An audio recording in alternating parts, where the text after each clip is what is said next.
수도권 이외의 지역에서도 전공의 집단 사직과 또 병원 이탈 이어지고 있습니다. 전공의가 자리를 비운 병원마다 진료와 수술 일정 등을 조정하면서 비상 진료 체계를 가동하고 있습니다. 현장에 나가는 취재기자 연결해 보겠습니다. 홍성욱 기자. 네, 강원대학교 병원 앞에 나와 있습니다. 네, 강원 지역도 전공의 사직서 제출이 계속 이어지고 있죠? 네, 그렇습니다. 제가 나와 있는 곳이 강원대학교 병원 응급실 앞쪽인데요. 강원대학교 병원 전체 전공의 101명 가운데 70%가 훌쩍 넘는 79명의 전공의가 사직서를 제출했습니다. 수술 일정을 조율하는 등 비상 진료 체계를 가동하고 있는데요. 사실 가장 시급한 문제는 바로 응급실입니다.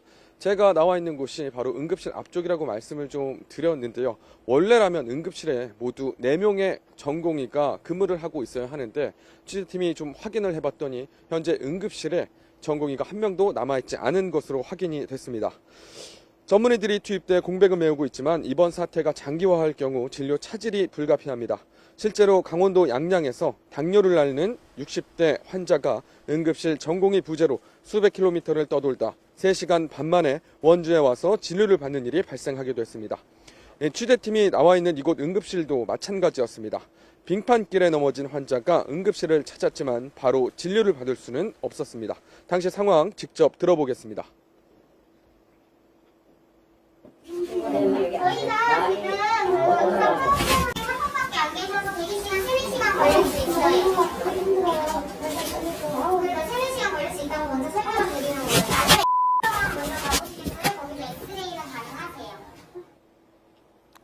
자, 이 같은 대형 병원의 의료 공백이 일반 병원으로도 이어지고 있다고요?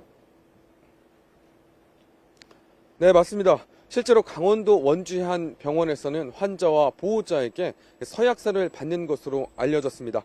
일반 병원에서 치료가 어려운 응급 상황이 발생하면 상급 종합병원인 대학병원으로 환자를 이송시키기도 하는데요. 대학병원의 의료 파업으로 이 환자 이송이 불가능한 상황이 발생할 수도 있는 겁니다. 이로 인한 사망이나 건강 악화 등 환자 상태 변화에 대해 자신들에게 책임을 묻지 않는다는 내용의 서약서인 것으로 알려졌습니다. 강원 지역에는 대학병원과 의료원 등 모두 9개 수련병원이 있습니다. 전체 전공의 385명 가운데 80%가 넘는 336명이 사직서를 제출했습니다. 의료 공백으로 인한 환자와 보호자들의 불안감이 갈수록 커지고 있습니다. 병원을 찾은 환자의 말 직접 들어보겠습니다. 좀 마음이 불안하지. 아무래도 이렇게 의사가 또 나가면 어떡하나 하는 생각도 진료를 그렇게 되면 못 받잖아.